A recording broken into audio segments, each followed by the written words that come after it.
Ok, ahí está recording.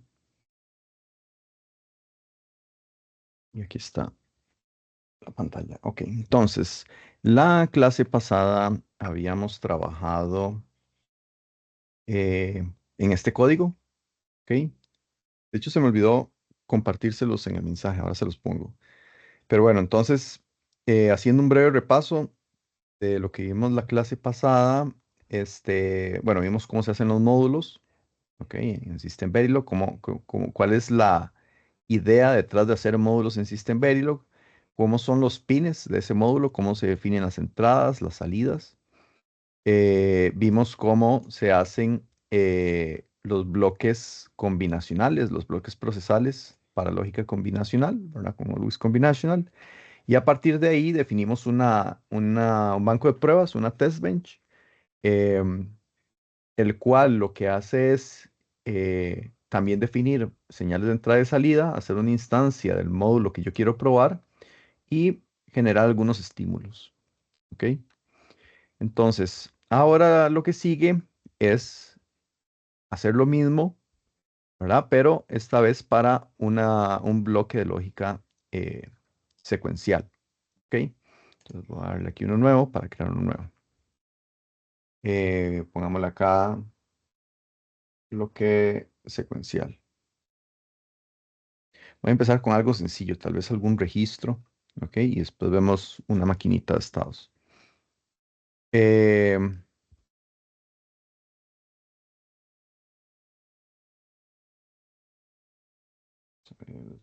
por acá, verlo.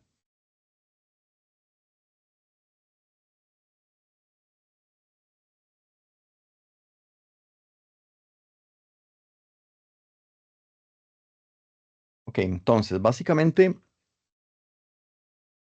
un bloque o un módulo combinacional y un módulo secuencial van a tener casi las mismas características y casi la misma estructura, con algunas ligeras diferencias. ¿Ok? Entonces, los bloques secuenciales tienen una estructura similar a los módulos. Bueno, es que está en inglés, módulo español.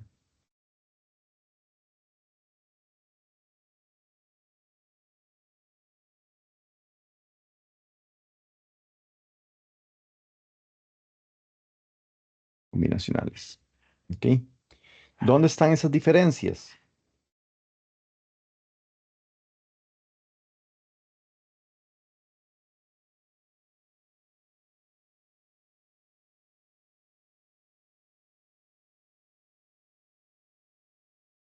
En realidad van a haber dos grandes diferencias. Eh, bueno, que pongo grandes entre comillas, pero no son muy grandes. En realidad son dos ligeros cambios. Uno de ellos es en la lista de sensibilidad.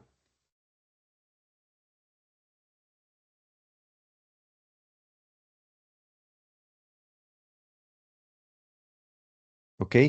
En el cual, digamos, en los bloques combinacionales, la lista de sensibilidad, voy a ver si abro aquí un segundo esto en uno aparte, para que tengamos los dos. La lista de sensibilidad me refiero a lo que va acá. O sea, uno define, después del always, en el bloque procesal, uno puede definir una lista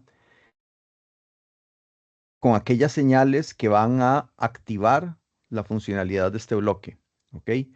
El always combinational lo que hace es definir de manera implícita esa lista de sensibilidad. O sea, esa lista de sensibilidad está aquí, pero no se la pusimos nosotros, sino que ya el mismo comando interpreta algunas señales como parte de esa lista de sensibilidad. Entonces, en este caso, la lista de sensibilidad serían todas aquellas variables que vayan a ejercer algún cambio sobre alguna señal de salida.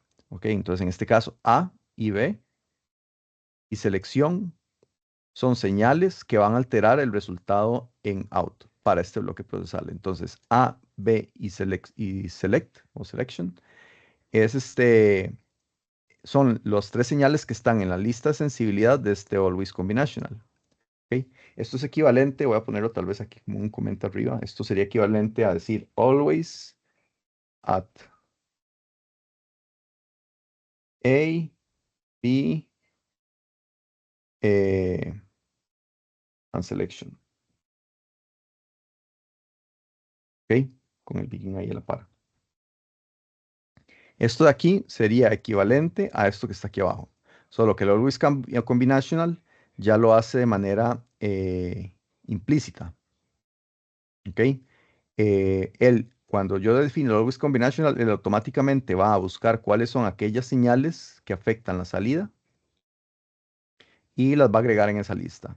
Mientras que aquí yo los estoy declarando explícitamente. ¿Ok? Esta lista de sensibilidad es la que va a ser ligeramente diferente acá. ¿Ok? Porque hay que agregarle una señal muy importante. ¿Cuál es esa señal? El clock, ¿verdad? Y generalmente también el reset si queremos que sea síncrono. El clock y el reset son señales típicas en bloques secuenciales. Entonces, vamos a tener que incluirlos dentro de esa lista de sensibilidad. Y la otra cosa es eh, ¿cómo es la palabra en español? Mm, asignaciones, pongamos las asignaciones, la forma de asignar un valor a la salida.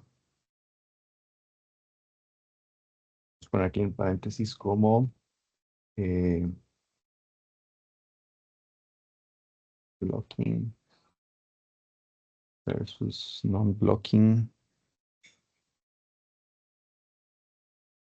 Profe, assignment. Ajá, perdón que moleste. ¿Usted cree que podría hacerle un poquito de zoom? Es que ahora es que yo no veo sí. casi. ¿Qué tal ahí? Ay, sí, profe, gracias. Ok, vamos a bajar esto. Por ahora no estoy usando la test bench, entonces no importa hacerlo así. Ok.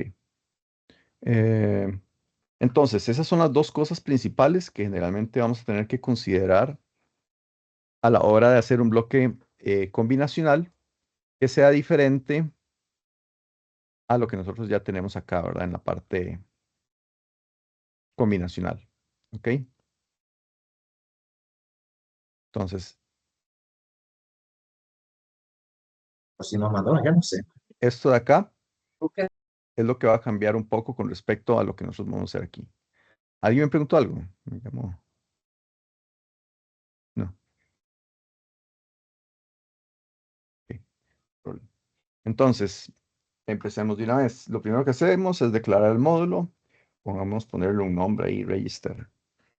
Eh, este register va a tener entradas y salidas. Ok, pensemos un poquito en un registro. ¿Qué entradas consideran ustedes que tiene que tener un registro? RD. Como un read y un write, ¿verdad? Alguna señal de read o write. Pongámoslas separadas por ahora. Puede ser mezclado. Voy a ponerle input WR. eh, sí, y si no viene el WR, entonces lo que está haciendo es un read. Entonces, sí, digamos, hay un read. Podemos ponerle acá, señal de write signal. ¿Qué más? Los registros de source. RS, RS1, RS2. Ok, aquí estoy haciendo un único registro, ¿verdad? Ese que estás diciendo es el banco de registros, que Ah, va a tener un montón. Ajá, pero está bien. En este caso, como es un único registro, no ocupo dirección porque solo es un único registro. Entonces voy a poner el dato, porque el dato sí lo ocupamos. El dato voy a definirlo y de una vez vamos a ir introduciendo un concepto acá. Lo voy a hacer, ah, voy a ver en inglés. Lo vamos a hacer parametrizable. Entonces podemos ponerle algo aquí que diga como width y 0. Y esto es width menos 1. Vamos a ponerlo así. Ok, y ahorita les explico esto. ¿Qué otras señales?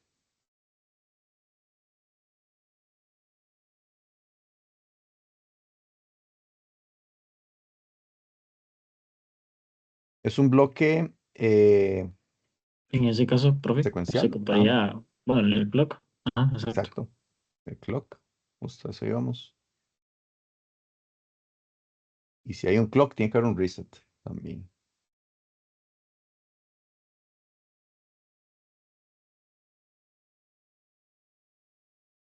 Ok. Vamos a ponerle a este más bien como data in para... Y aquí podemos ponerle data out para la salida.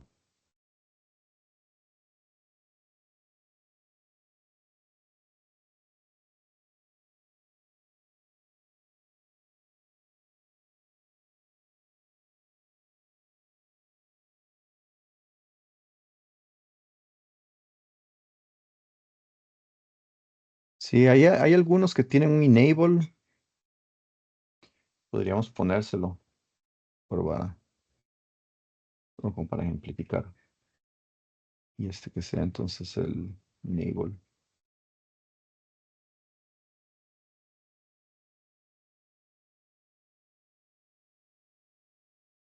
Ok, vamos con esas por ahora. Entonces, aquí yo estoy definiendo las entradas y salidas. Voy a definirlos todos como logic de una vez.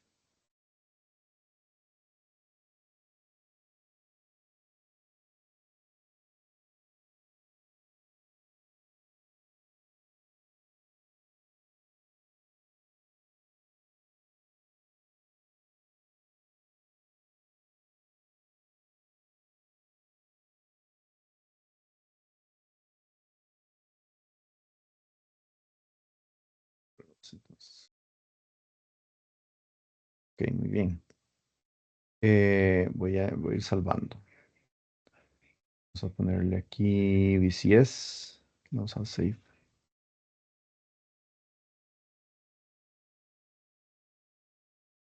Ok, bien. Entonces aquí vamos a ponerle length module. Profe, ¿Sí? en ese caso, por ejemplo, data in y data out, que son variables que tienen varios bits, Ujú. el logic no aplicaría para variables de un solo bit. Es que bueno, Ajá, yo es lo una he buena visto, pregunta. pero tenía esa idea. Ujú. El logic es la definición, por decir así, de bit. ¿Ok? Eso es correcto. Sin embargo, yo puedo hacer un arreglo de bits, o más bien concatenar bits juntos y decir que data in es como una variable de tipo logic, pero que tiene tantos bits. O sea, ya no va a ser un único bit, sino que van a ser varios. Entonces, por ejemplo, clock es un logic de un solo bit. Lo mismo que el reset, lo mismo que el write, lo mismo que el enable. Y data in y data out son logics, pero estos tienen una cantidad distinta de bits. Eh, y esta nomenclatura se ve así, ¿verdad? Esto es el bit menos significativo, lo estoy colocando, por decirlo así, a la derecha. ¿Ok? Entonces va a iniciar con el bit 0 a la derecha y va a terminar con el bit de width -1 a la izquierda.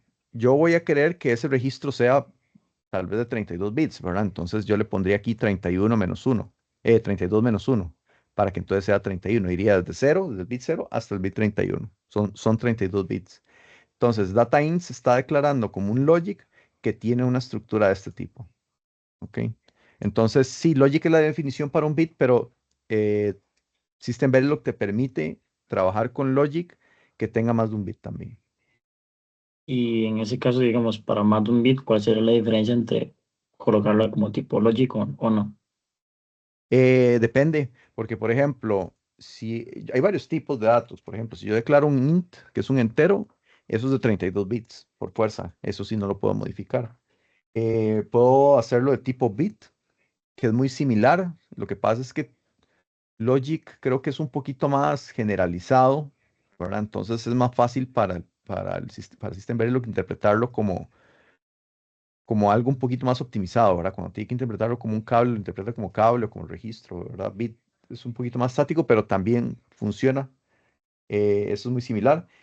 El asunto ahí es esto de acá, ¿verdad? Que esto me permite generar paquetes que no tienen tamaños estándar. O sea, yo puedo perfectamente decir, estos esto es un 9, ¿verdad? Entonces esto quiere decir que son 10 bits, desde el bit 0 hasta el bit 9, ¿ok? O yo puedo cambiar esto y decir que sean 14 bits. Y eso con algún otro tipo de datos es un poco más complejo, ¿verdad? Entonces, cuando yo tengo diseños que tienen bits así un tanto no estándar, ¿verdad? Que no son 4, 8, 16, 32, entonces Logic va a ser más útil, ¿verdad? Entonces, Ok, gracias. lo típico es hacerlo así, ¿verdad? Cuando vos querés definir una señal que tiene más de un bit, lo haces de esta forma. Y este width va a ser un parámetro que todavía no he declarado, pero va a ser un parámetro que va a tener un número, ¿verdad? Diciendo que esto es el ancho. Ok, entonces siguiendo un poco con la estructura, ¿verdad? Si nos regresamos en el MUX, vean que después de eso nosotros empezábamos a declarar ya algunas cosas. Aquí no pusimos señales internas, pero aquí sí podríamos poner alguna, ¿verdad? En especial si nosotros queremos guardar ese valor de registro y habilitarlo o no habilitarlo en la salida correspondiente. Entonces yo voy a crear un registro acá, un otro logic. eh, Voy a definirle, yo qué sé, bueno, rec, si existe, pongámosle rec data tal vez.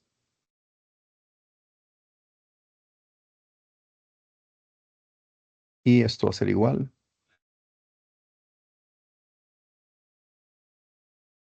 Ok, entonces ahí voy a definir como una variable interna. Esto ya no es ni entrada ni salida, porque las entradas y salidas yo las declaré acá. Esto es un registro interno de este módulo, ¿ok? En donde yo voy a guardar el valor. Entonces, lo que yo estoy pensando es lo siguiente. Yo tengo un registro que va a recibir un dato en la entrada. Ese dato en la entrada lo quiero guardar acá cuando el write se active. Pero cuando el write está abajo, yo no puedo guardar más datos. Esto tengo como que bloquearle el acceso para que no sobrescriba el valor. Y voy a activar la salida, o sea, el data output va a ser el valor que tenga este registro cuando enable sea 1. Y mientras enable no sea 1, entonces esto no puede tener nada. Entonces es como un punto intermedio, ¿verdad? Donde es como mi celda, donde yo estoy guardando la información. Y después de aquí viene ya el bloque procesal. Entonces, en este caso, habíamos visto la clase pasada, el always flip-flop, que es, de hecho aquí lo había anotado, me parece, arribita. Aquí está. Que para hacer cosas secuenciales podríamos hacerlo de tres formas. Con el always, igual a como lo puse acá en esta línea comentada. La diferencia es que System Verilog va a interpretar eh, si es secuencial o no, dependiendo de cómo yo declare la lista de sensibilidad y cómo yo haga las asignaciones de las salidas. O puedo yo trabajar directamente con alguno de estos dos que específicamente le dice que es un bloque secuencial y que tiene que usar ya sea flip-flops o latches, ¿verdad? En su implementación. En este caso lo voy a hacer con flip-flops. Entonces, always flip-flop at, ¿verdad? Y aquí vamos a poner la lista de sensibilidad. Entonces, en un bloque secuencial, ¿cómo yo activo la funcionalidad de ese bloque? O sea, ya sabemos que en un bloque combinacional, en el momento que yo tenga un cambio en alguna de las entradas, debería verse reflejado un valor en la salida. Pero ¿cómo funciona en un clock? ¿Qué debe pasar en el clock para que se active el bloque secuencial? En los saltos, ¿no? En cada alto se Ajá, debería activar el bloque. ok. Y aquí es donde viene la otra pregunta. ¿Se acuerdan la diferencia entre el flip-flop y el latch?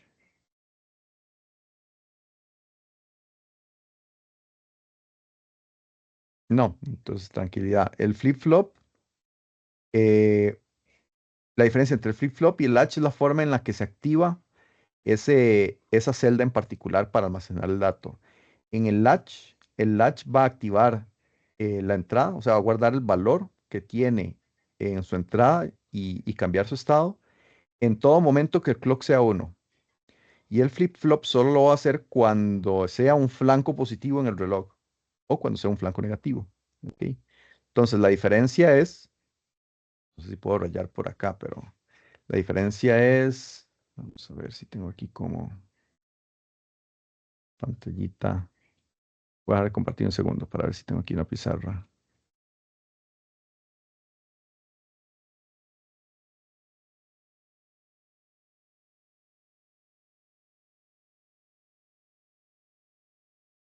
Mm, mm, mm. Profe, yo creo que en Teams no se puede rayar. Tal vez en Paint. Bueno, no importa, voy a hacer una peli, sí, exacto. Ok, vamos a compartir esto.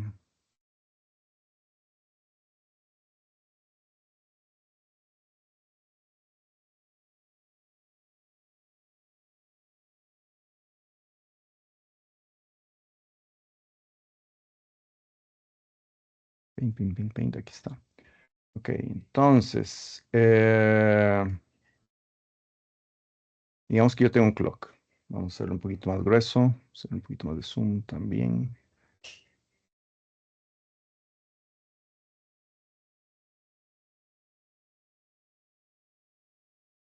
Y digamos que yo tengo un clock,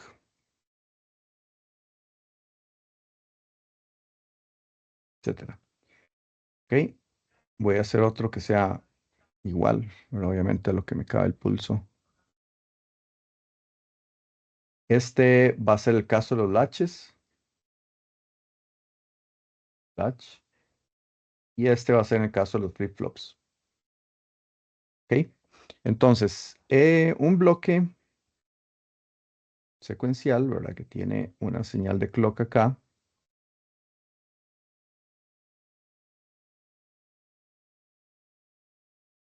Tiene una entrada, una salida, ¿ok? Y él va a guardar o a reflejar el valor en la salida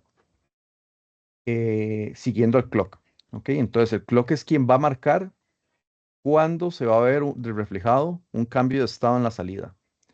Esa es la diferencia con el bloque combinacional, ¿verdad? El combinacional no tendría el clock, ¿ok? Solo tiene entradas y salidas. Entonces, en el instante que hay un cambio en la entrada, se ve ese cambio en la salida. Cuando tenemos un bloque secuencial, quien dicta ese cambio en la salida es el clock. Y hay una ligera diferencia entre el latch y el flip-flop. En el caso del latch, en cualquier momento que el clock sea 1, ¿ok? Se va a ver un cambio acá, ¿ok? Mientras que en el flip-flop solo ocurre durante el flanco positivo o el flanco negativo, depende de cómo yo lo declare.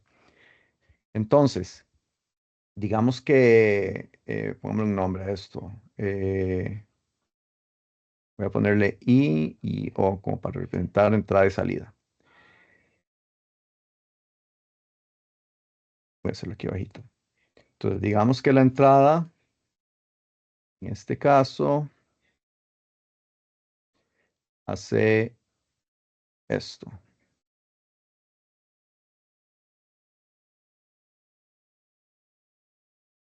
Voy a poner O sub L para el caso del latch y O sub F para el caso del flip-flop.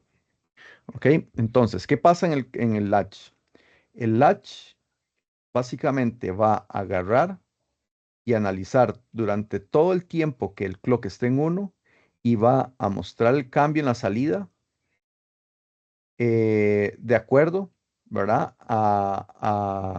A todos los puntos en los cuales ese clock va a estar en 1. Entonces, en este caso, en este primer ciclo está en 0i, ¿verdad? Entonces, la salida del latch se va a mantener en 0. ¿Ok? Durante todo ese primer ciclo, como está por acá. ¿Ok? Luego, en el siguiente ciclo de reloj, bueno, aquí inicia, digamos que por acá, un poquito más abajo, como por acá es donde está el inicio de ese segundo ciclo. Entonces, vean que al iniciar este segundo ciclo, yo voy a iniciar con i igual 0. Entonces, yo inicio con i igual 0. Eventualmente, como por acá, como por este punto, y cambia 1. Entonces, el latch lo que va a hacer es cambiar el valor de la salida en todo momento que el clock sea 1. ¿Ok? Entonces, como aquí el clock todavía es 1, él va a reflejar ese cambio en la salida. ¿Ok? Y va a seguir aquí continuamente. Luego, en 0 no va a haber cambio. Entonces, si por ejemplo aquí bajara la señal de entrada, entonces él no va a cambiar inmediatamente, sino que hasta que ocurra el siguiente ciclo de reloj. Pero en este caso él se mantiene ahí permanente. ¿Ok? En el caso del flip-flop es muy similar, con la diferencia de que él solo evalúa durante el flanco positivo. Entonces, esto es un flanco positivo, esto es un flanco positivo, en esta línea punteada. Entonces, durante este flanco positivo, el valor que tiene ahí es 0. Entonces, él va a asignarle a la salida el valor de 0 y la vamos a mantener así hasta el siguiente flanco positivo, que sería este que está aquí. Ok, entonces, digamos ahí tanteado, mano alzada, que está como por acá. Entonces, esta salida se va a mantener en 0 hasta el siguiente flanco. Y en este flanco positivo, él ya se va a dar cuenta que la entrada es 1. Entonces, aquí es donde cambia la salida a 1. ¿Ok? Esa es la diferencia entre el latch y el flip-flop.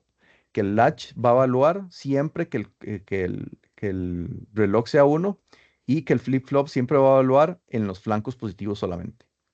¿Ok? Em, esa funcionalidad es la que uno le implementa en System Verilog. De estas dos, la que es más utilizada es el flip-flop. O sea, latches tienen sus aplicaciones, pero la clásica es el flip-flop, debido a que nos permite evitar la incertidumbre que a veces ocurre cuando hay mucho tiempo de evaluación aquí arriba, digamos, en el latch. Por ejemplo, hay muchos cambios. Entonces, ¿qué pasa, por ejemplo, si esta señal no es muy constante y empieza, yo que sé, a subir y después baja y después sube, y después baja y después sube?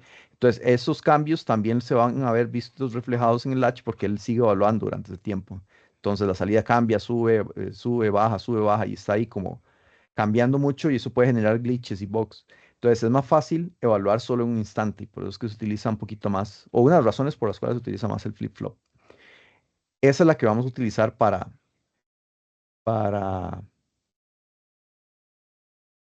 para System Verilog. Entonces, ¿alguna duda con esto?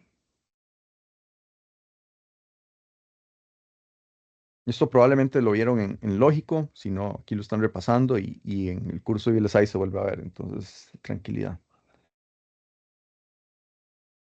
Ok, voy a compartir de nuevo. ¿Dónde estábamos? Entonces, con eso en mente, tenemos que pensar, ok, la activación de un bloque secuencial cuando es un flip-flop es en un flanco positivo, en el flanco positivo del reloj. Y esto se define con la palabra clave, el keyword post-edge. ¿Ok? Post-edge representa flanco positivo. Entonces, always at post-edge clock. ¿Ok? Yo voy a ejecutar este bloque. Begin y end. ¿Ok? Voy a poner aquí comentario alternativamente. Negedge es el keyword para flancos negativos.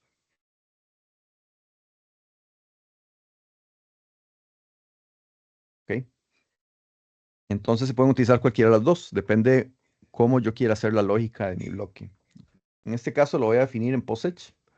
¿Verdad? Es como lo más normal, pero utilizar flancos negativos no es raro. O sea, es bastante más común de lo que parece. Depende un poco de cómo yo quiero hacer la lógica de mi programa, no de mi programa, sino de mi circuito.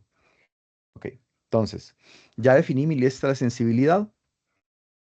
Cada vez que haya un cambio en el flanco positivo del reloj, algo va a pasar. ¿Ok? Y ese algo es lo que yo ahora voy a describir aquí adentro. Entonces, iniciemos con el reset, porque esta parte es muy importante. Bueno, yo puedo hacer el reset síncrono o asíncrono. Eh, esta implementación que yo voy a hacer es síncrona. Eso quiere decir que depende del flanco positivo del reloj para su activación.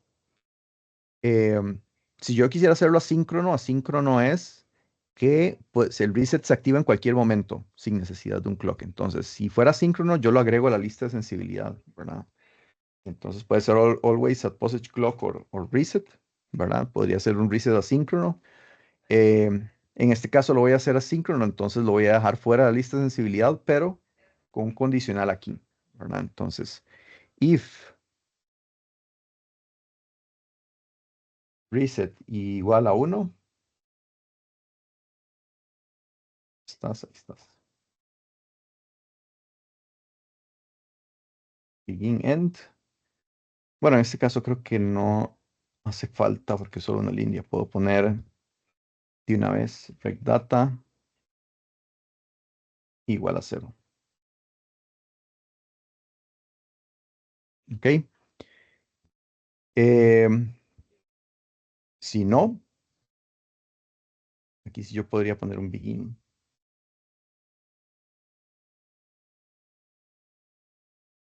Un pequeño detalle de implementación. Esto es nada más de System Verilog como tal. Para cada if y para cada else, pueden poner ustedes el begin y el end, ¿verdad? El begin y el end es como el abrir y cerrar paréntesis. Donde hay un begin, tiene que haber un end y viceversa.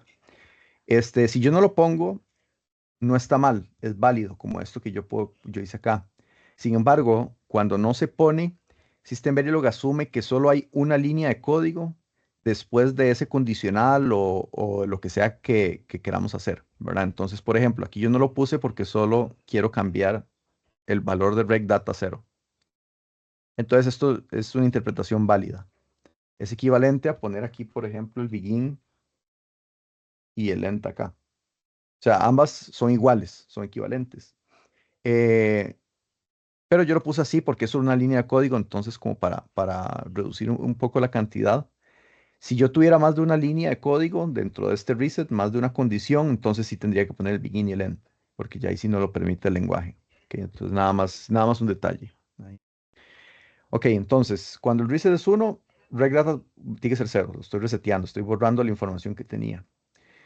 Cuando el reset no es 1, entonces yo ya puedo hacer algo. Em, Y en realidad tengo que ya analizar qué es lo que yo quiero que ocurra acá, ¿verdad? Entonces yo voy a tener 3 entradas y una salida. Y esta salida es la que va a ir cambiando en función de lo que ocurre acá.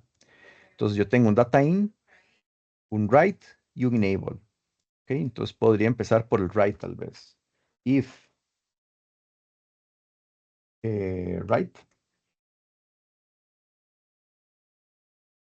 em, ¿qué tiene que pasar cuando hay una señal de write? Cuando el write es 1. De acuerdo a la lógica del registro, ¿qué debería ocurrir con las señales?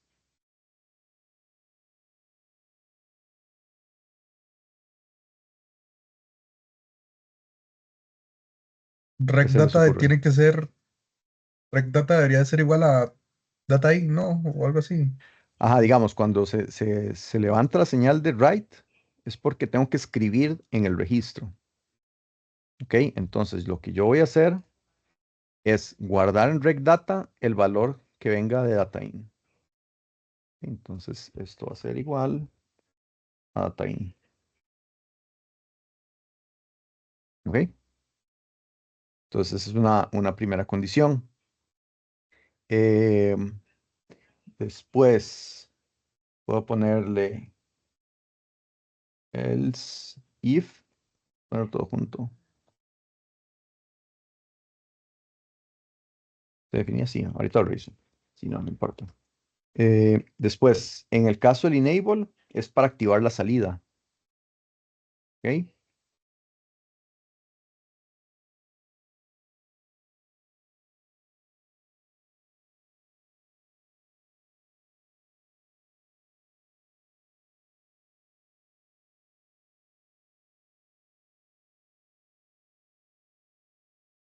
¿Ok?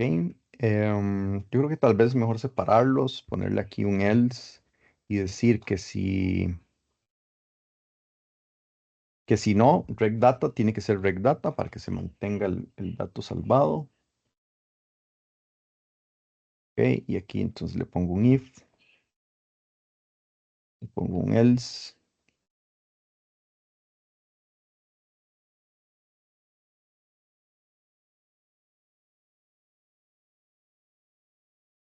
Dejémoslo así.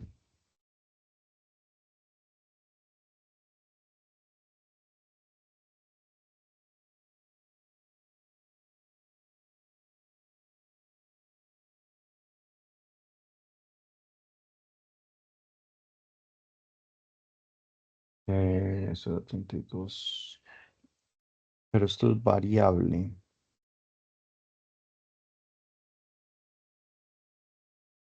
Esta es la que viene acá. Vamos a ponerlo en alta impedancia. Voy a ponerlo como 32. Ahorita lo cambio.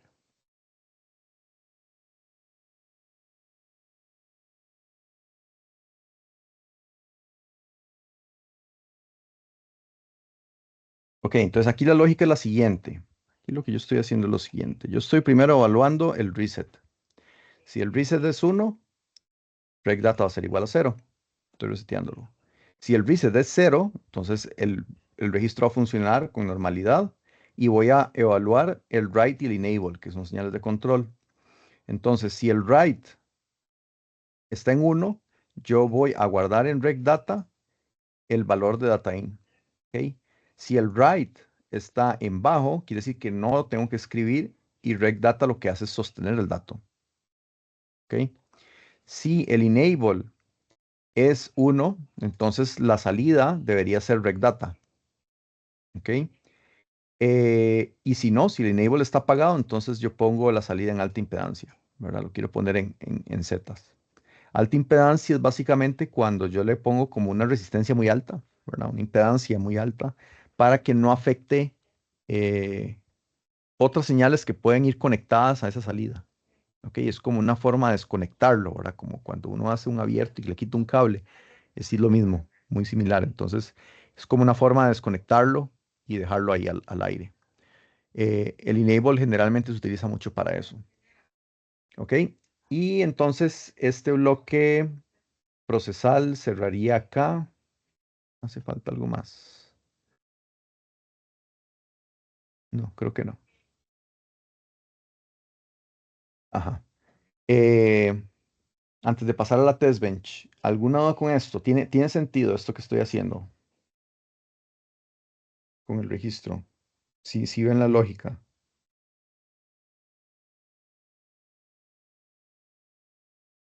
Ok. Sí, profe. Ujú. Entonces pasemos a la test bench.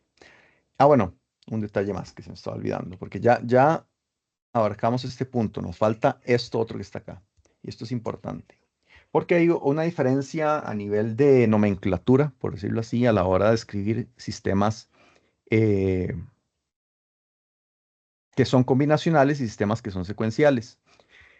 Vean que acá nosotros estamos utilizando el igual para asignarle un valor a la salida. Y aquí también. ¿Ok? Sin embargo, para bloques secuenciales, en realidad esto no es recomendable.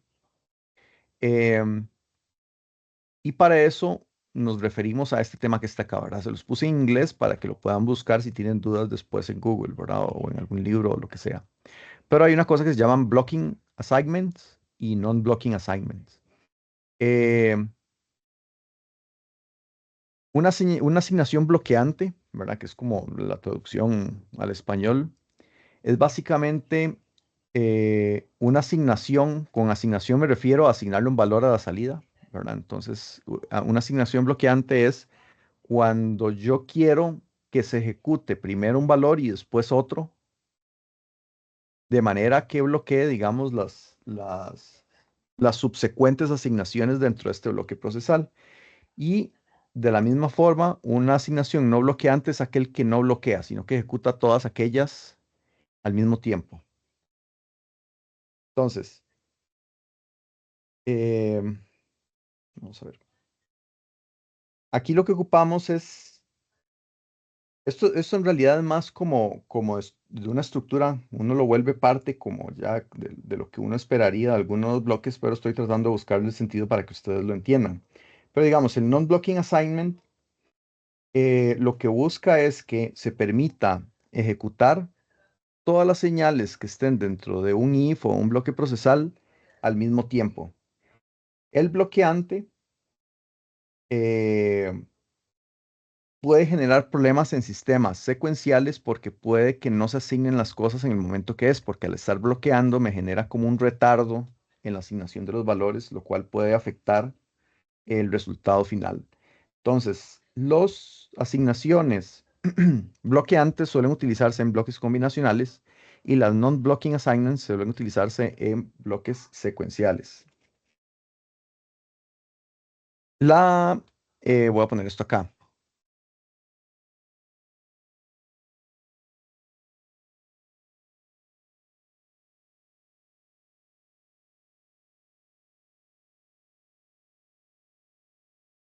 Vamos a poner aquí más bien como primero asignación.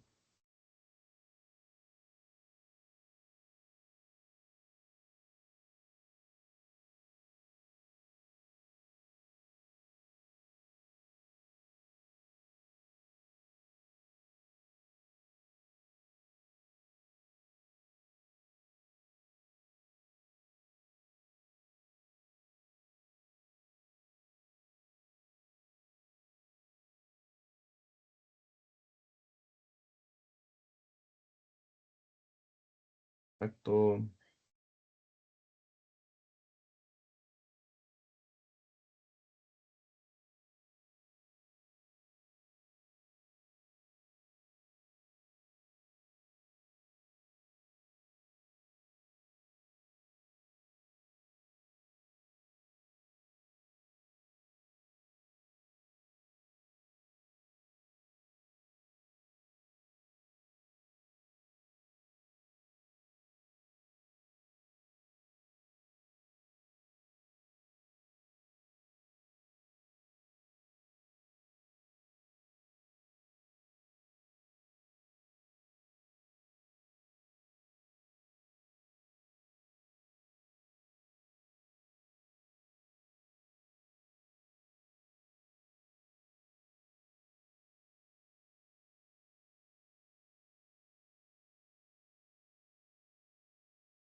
Ok, entonces, eh, tal vez cambiarle esta palabra para no confundirlos con eso.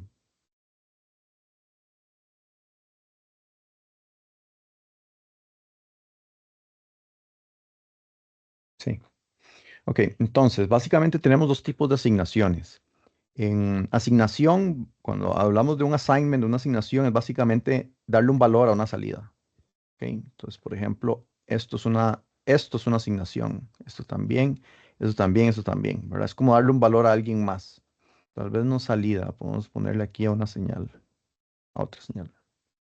Ok, así, mejor. Entonces, eh, la asignación bloqueante es aquella que bloquea, de ahí su nombre, las siguientes asignaciones que estén dentro del bloque procesal. ¿Ok? Bloque procesal son todos aquellos que están dentro del always.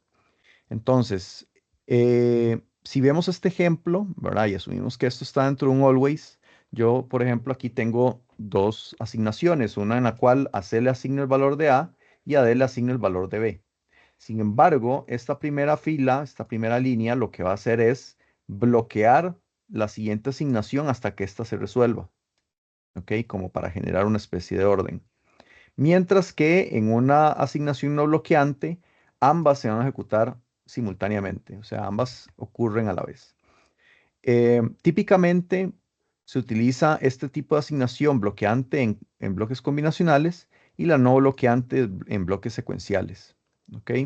Esto es debido a la naturaleza de cómo nosotros declaramos la lista de sensibilidad. O sea, en un bloque combinacional, acordémonos que en el momento que hay un cambio en la entrada, ocurre un cambio en la salida. Entonces, el hecho de que sea algo bloqueado no afecta, ¿verdad? Porque los cambios ocurren en cualquier momento. En un bloque secuencial yo tengo un reloj. Entonces, si yo pierdo ese flanco positivo del reloj, yo me tengo que ahora esperar hasta el que sigue para poder reflejar el cambio que yo quiero hacer. O sea, la ventana de tiempo es muy corta para hacer los cambios que yo tengo que hacer. Entonces, el hecho que yo bloquee algo me puede generar retardos que hacen que yo pierda alguna asignación o alguna información. Entonces, típicamente se utiliza una asignación no bloqueante para que el System Verilog interprete que todo lo que yo quiero hacer ahí tiene que ocurrir en ese instante. ¿Ok? Eh, entonces, todas estas de acá deberían ahora ser asignaciones no bloqueantes. Entonces hay que ponerles acá el simbolito del menor o para indicar la flechita. ¿Ok?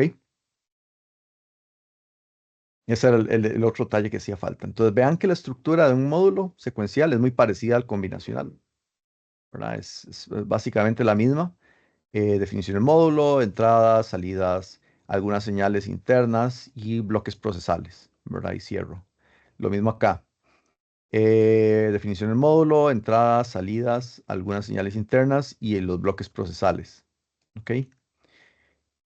La diferencia está en que el bloque secuencial espera un reloj como parte de su lista de sensibilidad y que las asignaciones dentro de sus bloques procesales tienen que ser no bloqueantes.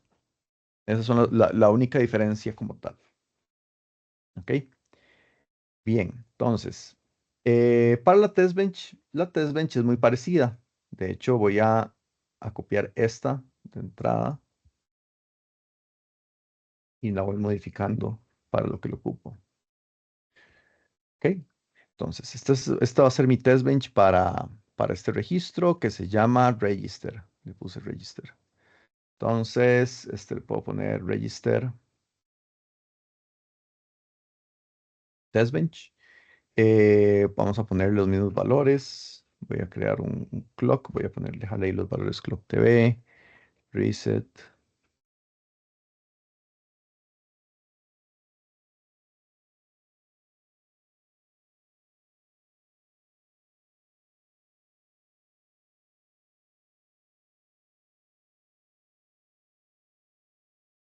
Ah, bueno, me falta definir el width. Ya lo hago. Eh, Data in y data out.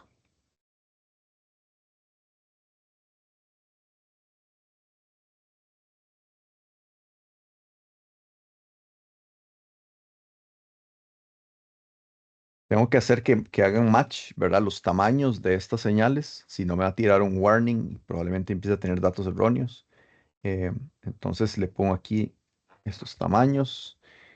Em, Luego hay que definir aquí la instancia. La instancia es de tipo register. Le voy a dejar el mismo nombre que se llame DUT, no importa. Esto sí tiene que cambiar. Entonces, vamos a ver, pongámosle acá. Son 1, 2, 3, 4, 5, 6. Faltan dos más.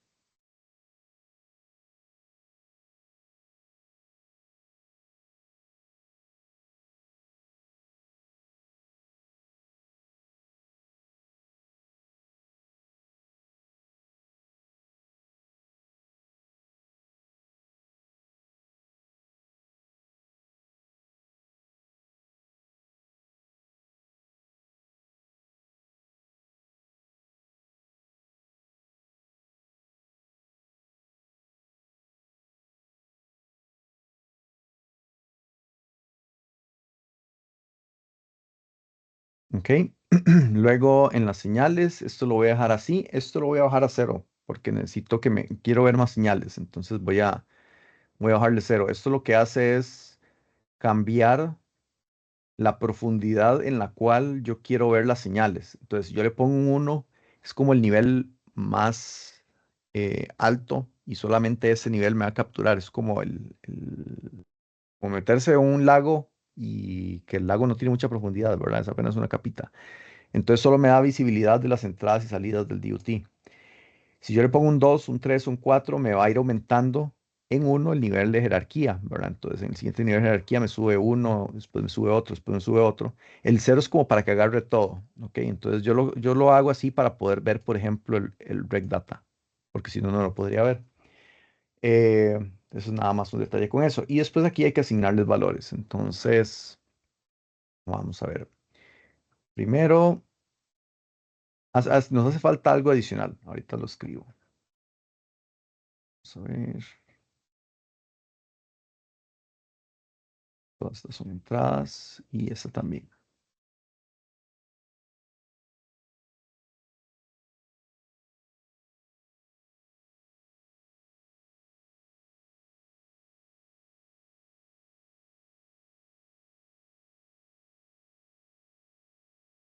Ok, entonces al inicio de todo yo quiero que todo esté en cero. Ok, ahora vamos a poner acá. eh,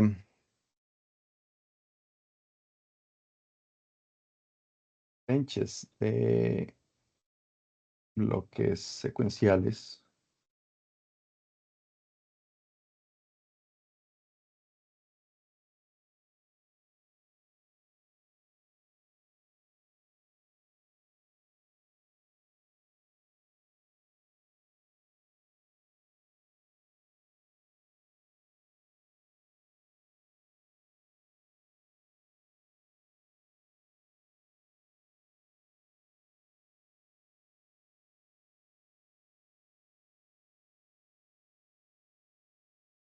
Ok, entonces tenemos que hacer esa lógica.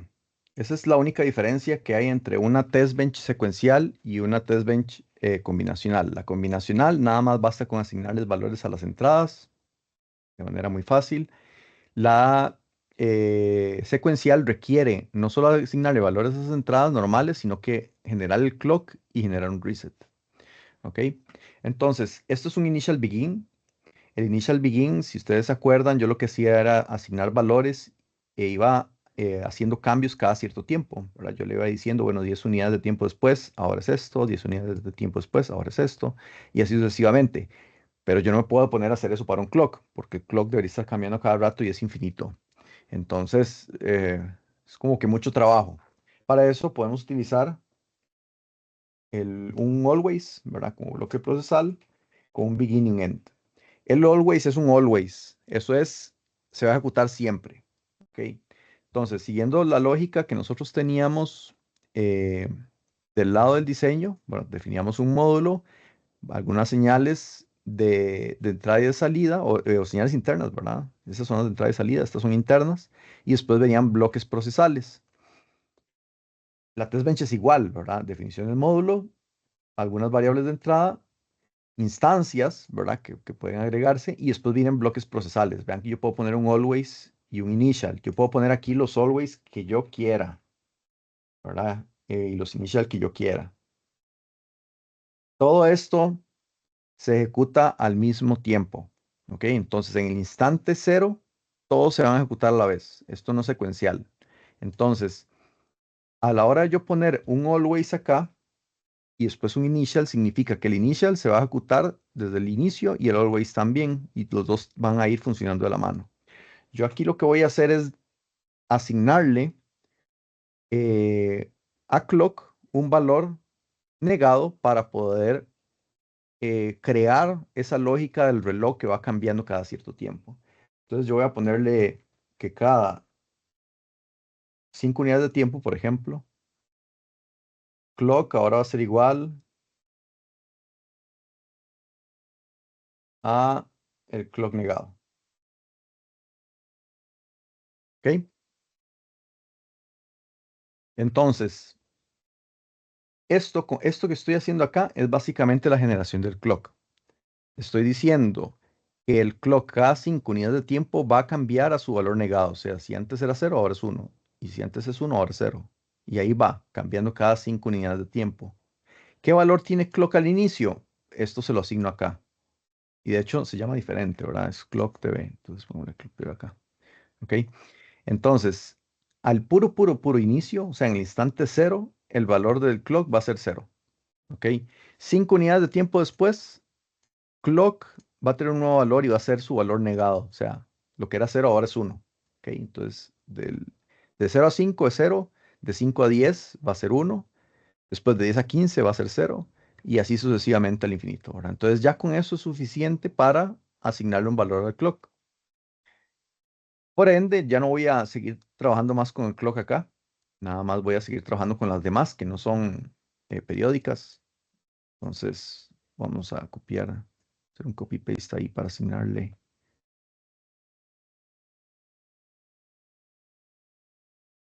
algunos valores. Ok, entonces, lo primero que hay que hacer en un bloque secuencial es hacer un reset. Porque regdata en realidad en el instante 0, él no sabe qué es. Él no sabe si es un 0 o si es un 1 o si es una Z. Entonces me va a tirar X's. ¿Ok?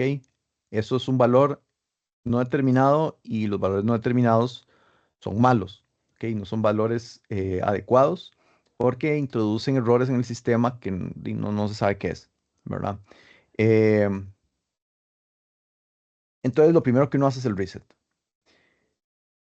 Entonces voy a subir el reset a 1. Lo voy a mantener arriba por 10 unidades de tiempo por el clock, ¿verdad? Yo podría aumentarlo más unidades de tiempo, dejémoslo por 10. Después lo vuelvo a bajar, ¿ok? Lo dejo abajo y después de algunos 20 unidades de tiempo, no importa, le voy a asignar un valor a estas cosas de acá. Por ejemplo, podemos decirle que el datetime sea, yo qué sé, 25, el write enable sea 1 para que escriba. No voy a activar la salida.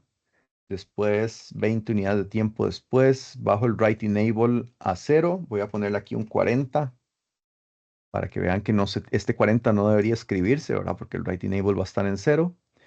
Y después yo voy a tirar en otros 20 unidades de tiempo después, levantar esto. Aquí le voy a poner otro valor, ponerle aquí 63, 62, no importa.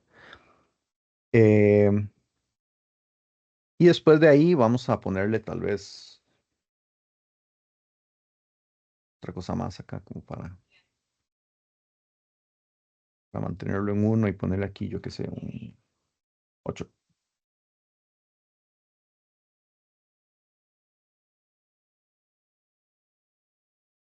Ujú. Ok, bien. ¿Alguna duda con la test bench de momento?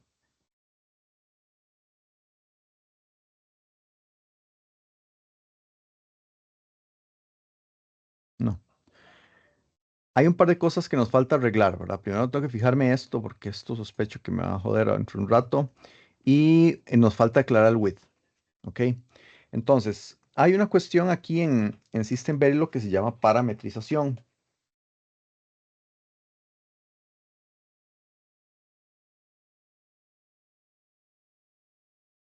Parametrización es cuando uno quiere eh, dejar algunas variables como, o algunos valores, algunas características del módulo como variables, algo que yo pueda cambiar en cualquier momento.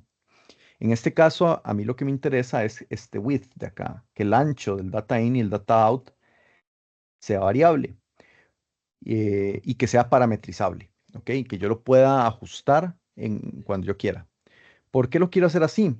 Porque digamos, imaginémonos que yo aquí estoy haciendo un registro de 32 bits. Entonces, esto es 32 menos 1 y esto es 32 menos 1 y esto es 32 menos 1. ¿Ok? Listo. Tengo mi registro de 32 bits.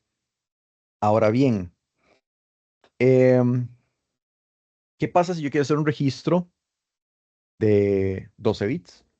¿Ok? Entonces, esto no me sirve. Esto es un registro de 32 bits y así está especificado. Tal vez lo estoy usando yo para algo, entonces yo no lo puedo editar, ¿verdad? Tal vez este registro se está utilizando en alguna otra parte del código. Entonces, ¿qué me toca? Agarrar todo este código, hacerle un copy-paste, generar un nuevo archivo y ponerle, yo qué sé, registro de 12 bits.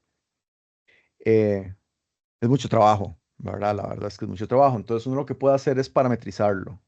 Parametrizarlo me permite dejar como el portillo abierto para que este registro yo pueda ajustar el width al valor que yo quiera. O sea, puedo hacerlo de 32 bits, puedo hacerlo de 12 bits, puedo hacerlo de 8 bits, sin tener que reescribir todo el código de nuevo.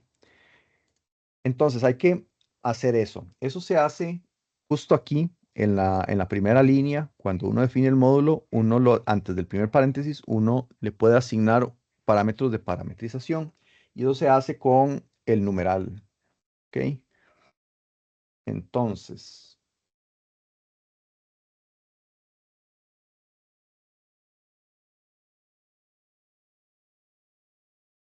aquí yo lo que estoy haciendo es diciéndole, este módulo que se llama registro va a tener un parámetro que usted puede modificar que se llama width.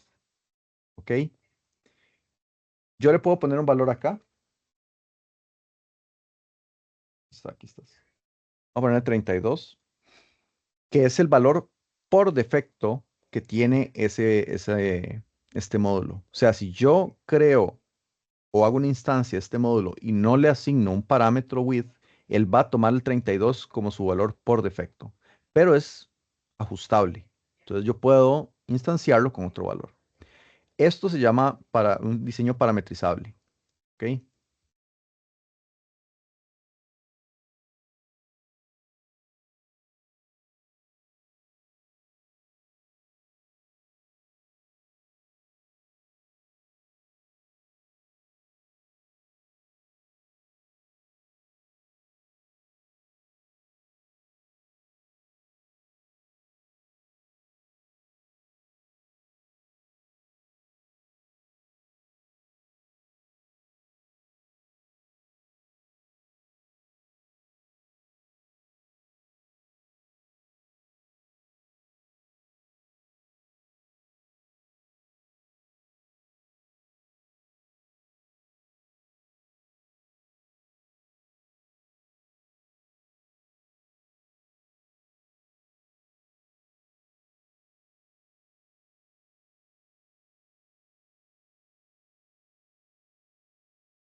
Entonces, en este caso, yo quiero que el width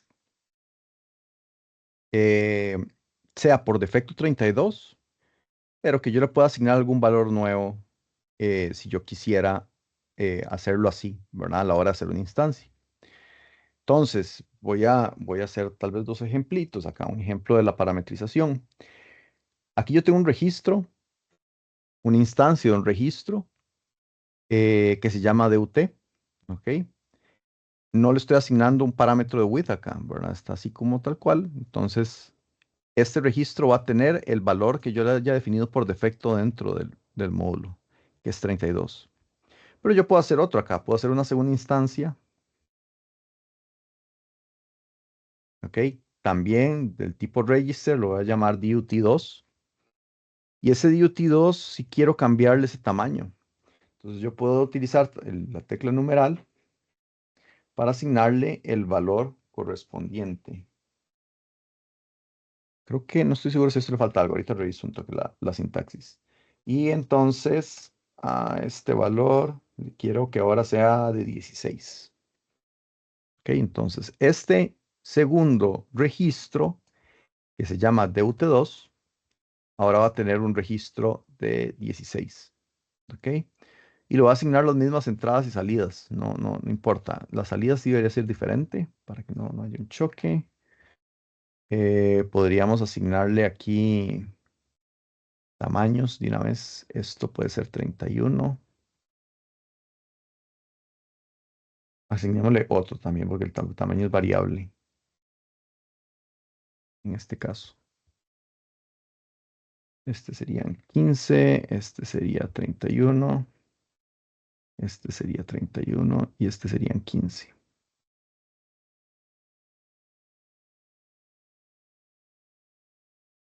Y este vamos a poner un 2 acá y este vamos a poner un 2 acá.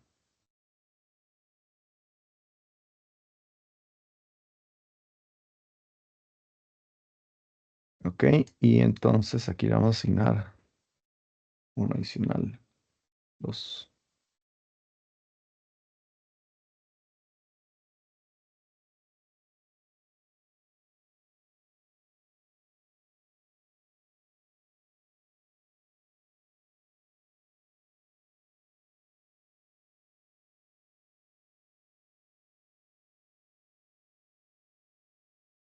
Sí, esto me gusta más con un editor de texto que me permite meter el espacio a las 4 filas de una vez. Pero bueno, es lo que es.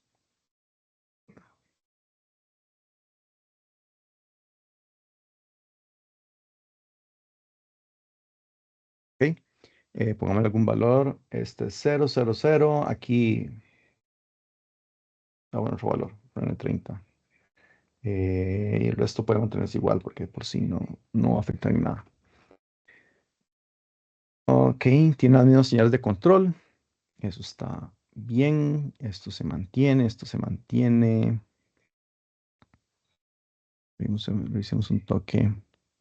Chip Verify. Chip Verify.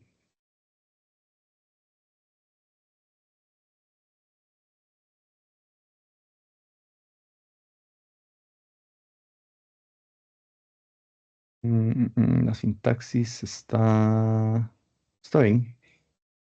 Esta es la que está cambiada. Esa es la que hay que poner bien. Si yo sabía que me faltaba algo ahí. Esta está bien, así como está bien definido. Esta aquí es la que no.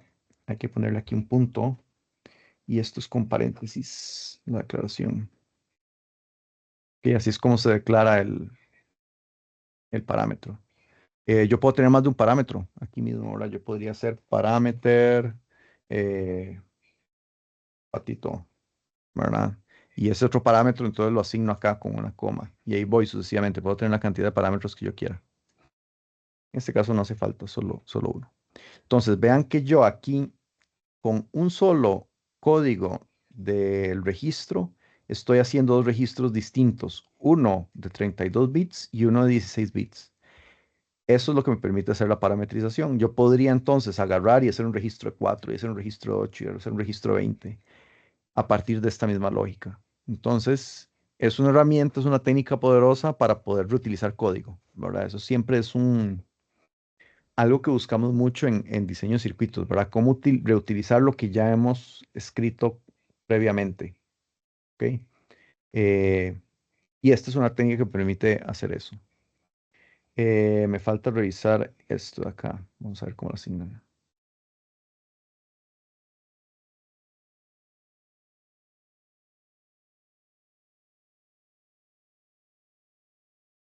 Vamos a ver con el chip verify.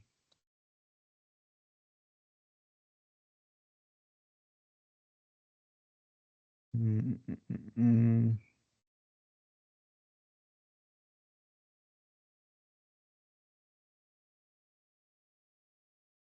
O sea, sí está bien como lo tengo. La comilla antes de la H.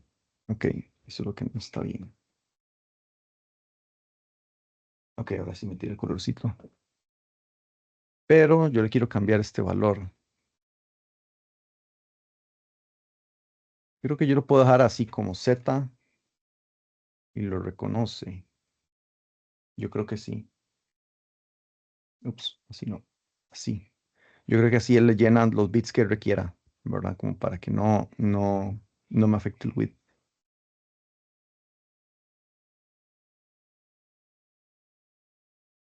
Ok, creo que ahí está. Tratemos de simularlo para ver qué tira.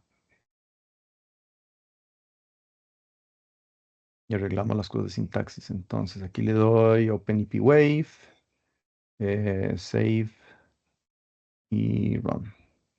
Metí todos los sintaxis para irlos corrigiendo. Pa, pa, pa, pa, en la 39. Estas son comas. Mismo error de la vez pasada.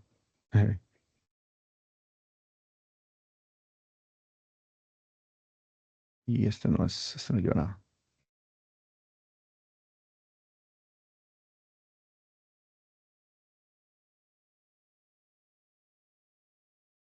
En la hora es una test bench. La 29. Vamos a ver.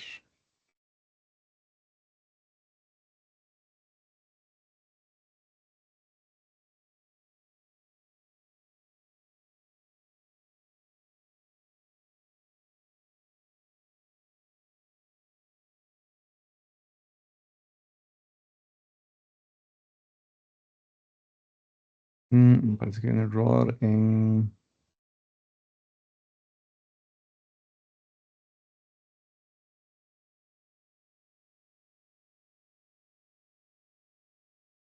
Algo me hizo falta. Vamos a ver qué puede ser. Mm, mm, mm, mm. Puede ser la forma en que yo declaré. Ah, es que yo creo que va antes, sí. Sí, sí, sí. Esto no aquí. Esto va acá. Sí, there you go. Next.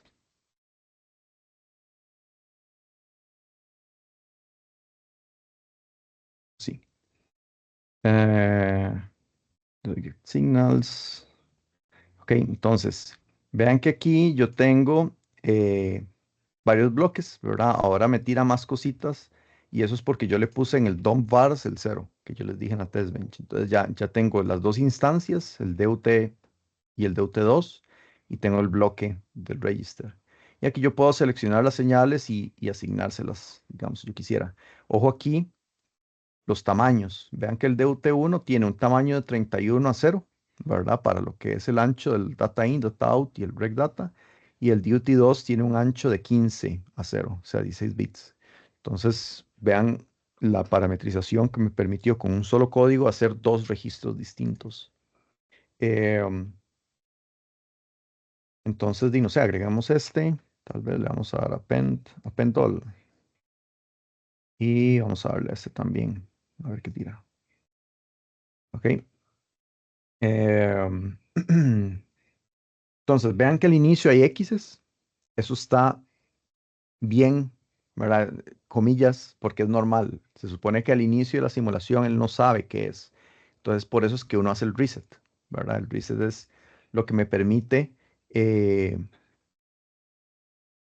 modificar, digamos, el valor que yo no conozco qué es, que es X, el valor indeterminado, a un valor conocido, que va a ser 0.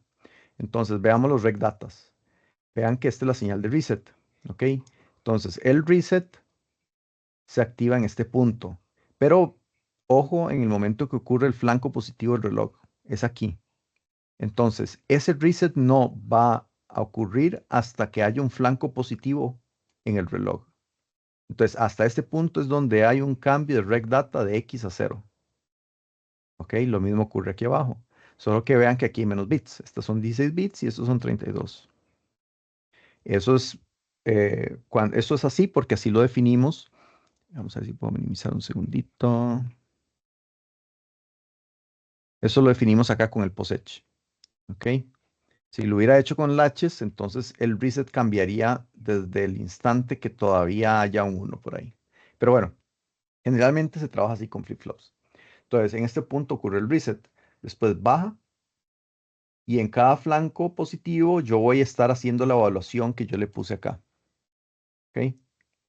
Entonces, es un flanco positivo.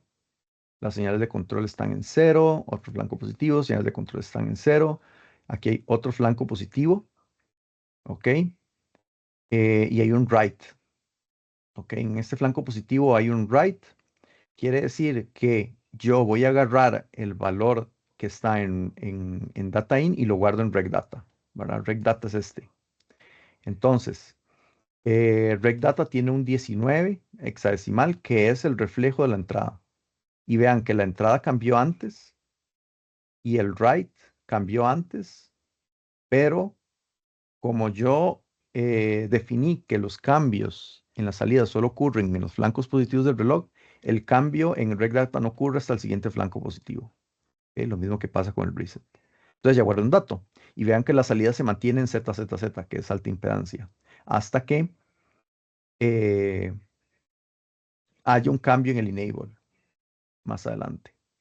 Entonces veamos a ver qué pasa con el enable, ¿verdad? Aquí el enable cambió, pero el cambio del enable yo lo voy a detectar hasta que haya un flanco positivo, que sería ahí, y es cuando data out cambia.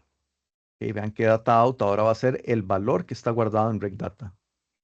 Y vean que hubo cambios en la señal de entrada, 28, 13, 8, pero regdata nunca almacenó sus valores, porque nunca le di la señal de write, perdón. ¿Ok? Lo mismo va a pasar aquí abajo, solo que este es en la misma funcionalidad, pero con menos bits.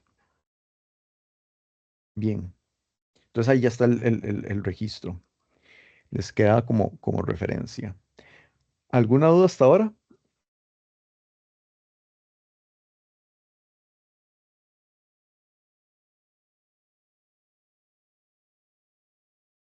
No, profe. No. Ok, entonces este registro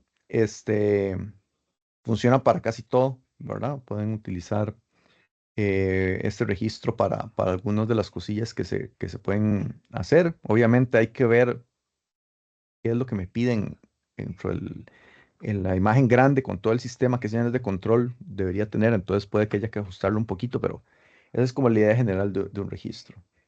Queda poco tiempo, pero hablemos un poquito de máquinas de estados. ¿Ok?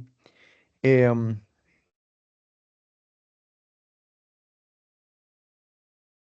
yo esto se los voy a compartir. Ahora se los comparto. Entonces, hablemos un toque de máquinas de estados. Las máquinas de estados son sistemas secuenciales que son muy importantes en electrónica digital. Eso se debe a que las máquinas de estados generalmente son los sistemas que funcionan como el cerebro de todo un gran conjunto de bloques. ¿Ok? Son aquellos que van a tomar la decisión. Vean que si nosotros, voy a abrir aquí un segundo. Vean que si nosotros, vamos a cambiar el nombre para que...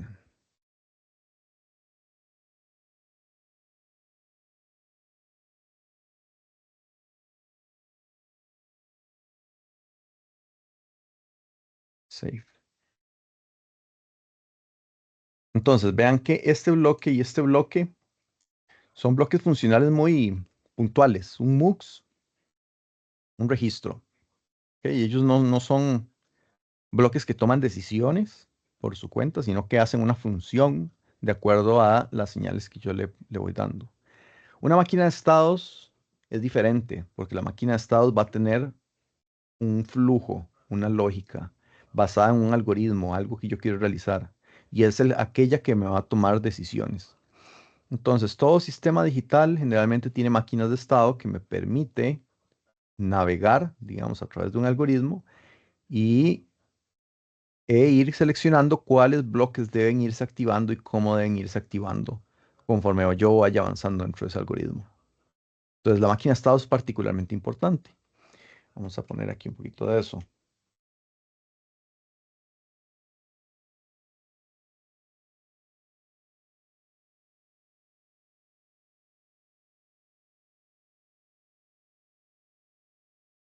Esto es de Defined State Machine, ¿verdad?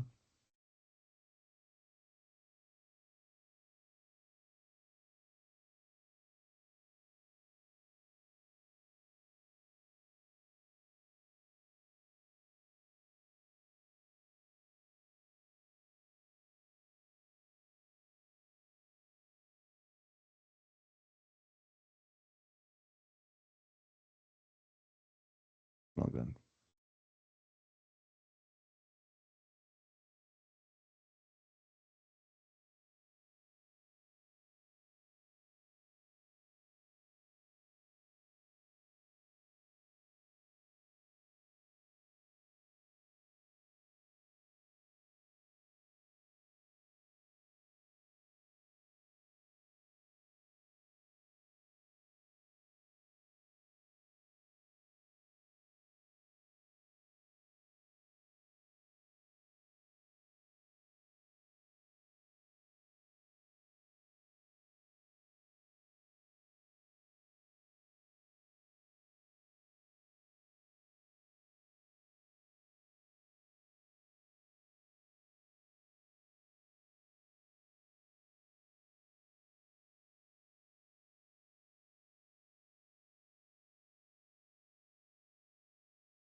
Ok.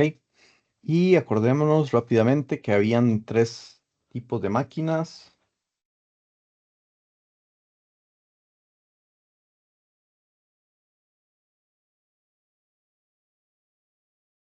¿Recuerda cuáles eran?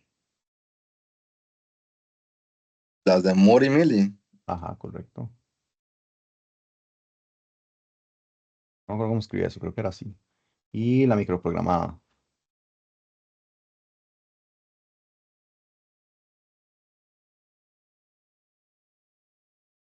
Con respecto a cuál de las tres utilizar, eso depende un poco ligeramente del sistema y a veces más que todo a gusto, ¿verdad? Con que se sienten más cómodos hacer la máquina de estados.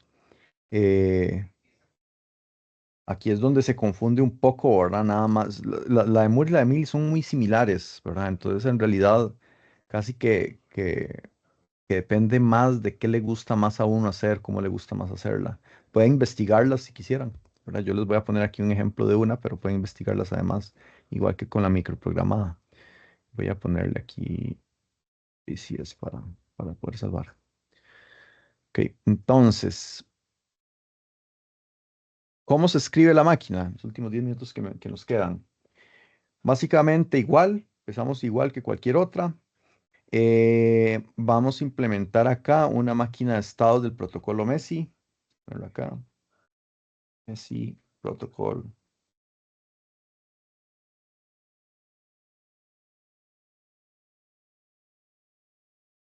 Ok, el protocolo Messi es un protocolo.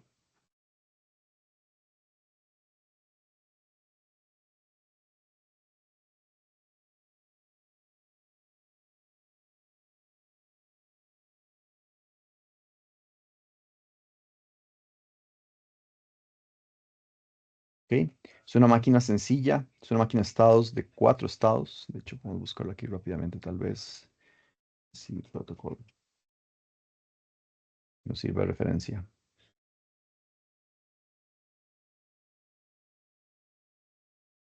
Está bonita. Ok, entonces No sé si podemos...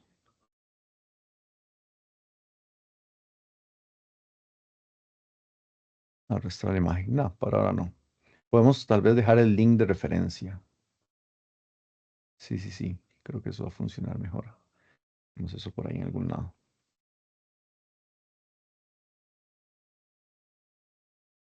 Es este, ¿no? Es este.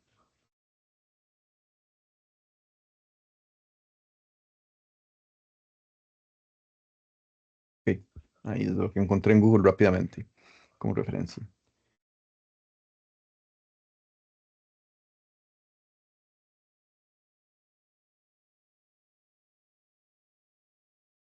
Ok. Entonces, una máquina de estados que va a tener de entrada un reloj, un reset. Esas son casi que genéricas, ustedes las ponen así. Es un bloque secuencial de una vez, ni lo piensan. Y después de aquí, veamos un poquito de qué podemos sacar esta información. Eh, um, por ejemplo, aquí hay una señal de entrada. Esta también. Esta también.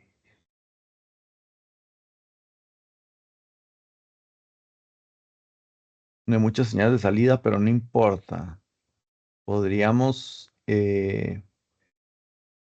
agregar algunas por ahora, ir agregando más conforme la hagamos crecer y de ir definiendo el resto de la estructura. Entonces voy a poner algunas entradas. Por ejemplo, eh,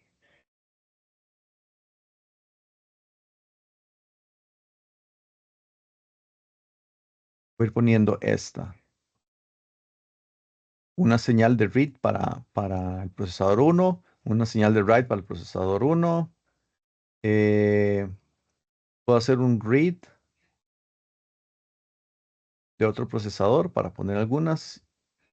Esto creo que podríamos ponerlo como, creo que si mal no recuerdo era un par de bits de entrada. Eso lo voy a revisar, pero por ahora pongamos algunos, no importa. Input, logic.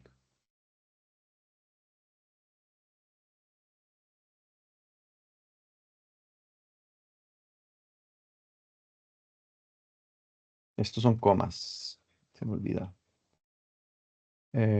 Processor write.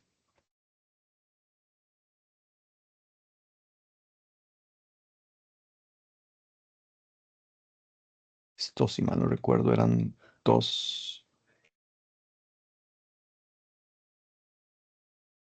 dos bits.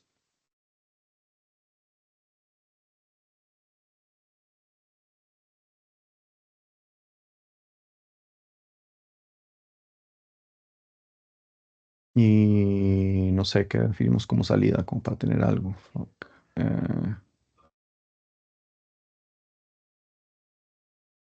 Se muere esto para acá. Mejor. Em,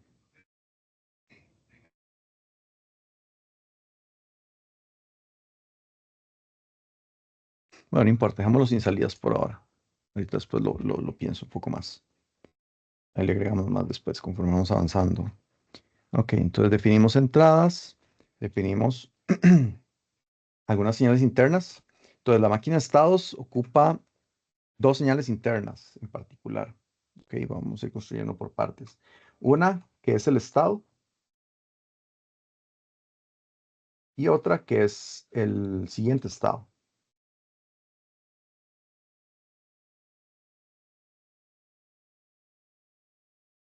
Ok. Eh, el estado y el siguiente estado básicamente son dos registros internos que me van a decir en qué estado estoy yo y a cuál estado quiero ir. Y eso va a tener una cantidad de bits dependiente de cuántos estados yo tenga en mi máquina de estados. En este caso, estoy utilizando de ejemplo el protocolo MESI, ¿verdad? Entonces, eh, son cuatro estados, ¿ok? El estado M, el estado E, el estado S y el estado I, ¿ok? Em, Esto es relacionado a coherencia de caché, pues probablemente que lo veamos en jerarquía de memoria, pero es como para tratar de mantener la coherencia entre varias memorias caché a lo largo de varios procesadores o varios sistemas que tienen la misma visibilidad a una memoria compartida. Entonces, por ejemplo, la M es de modified, la E es de exclusive, la S es de shared, eh, y la I es de invalid, ¿verdad? Entonces, el M de modified es básicamente yo en este procesador en el que estoy, tengo un valor modificado del que está almacenado en la posición, yo que sé, 1000, ¿ok? Entonces, como tengo un valor modificado, hay que actualizarlo para que los demás cores o los demás bloques puedan ver ese dato. El exclusive eh, es básicamente, ok, este es un dato que es solo mío, ¿verdad? Entonces no hay necesidad de que los otros procesadores lo tengan, ¿verdad? Es un dato solo mío, no hay que modificar nada. Este es cuando está modificado y hay otros que sí lo tienen. El shared es cuando es compartido, ¿ok? Y el invalid es que hay algo malo, ¿verdad? Hay que corregir el error que haya. Eso lo vamos a ir viendo después. Si no lo vemos en este curso, se ve en Archi también, por lo menos mencionado. Entonces, eh, ahí vamos avanzando. Pero es una máquina de estados muy sencilla. Son 4 estados lo que yo tengo. Entonces, ¿cuántos bits ocupo yo para poder recorrer los 4 estados? Una pregunta, ¿cuántos bits ocupo? ¿Cuántos bits debería tener state y next state?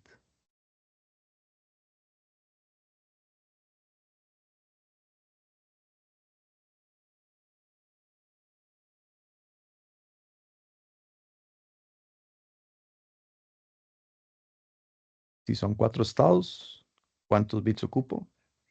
Deberían ser 2 bits, ¿no?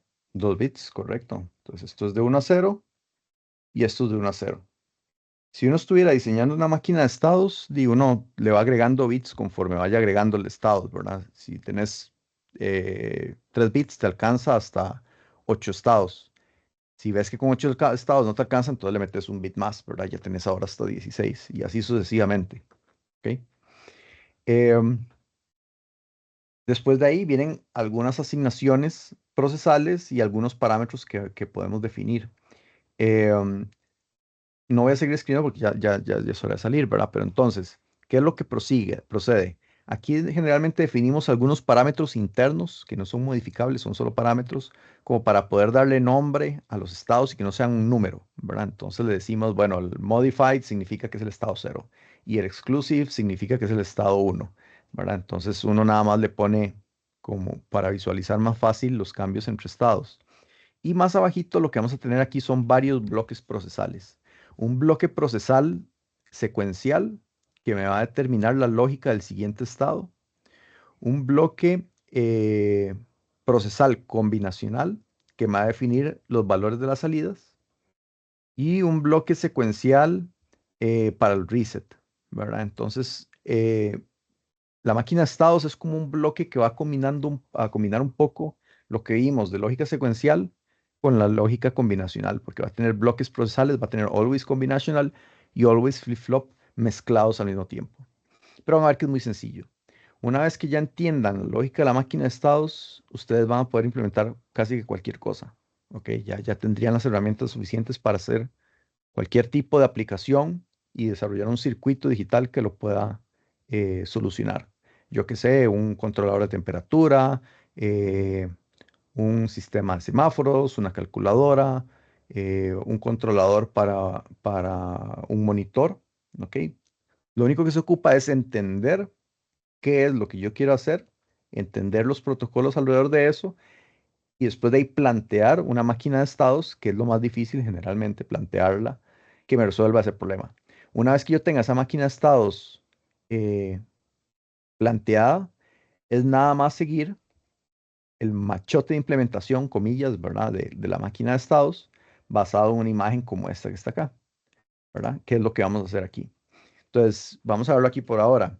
El jueves vamos a tener clase presencial, vamos a avanzar un poquito con materia.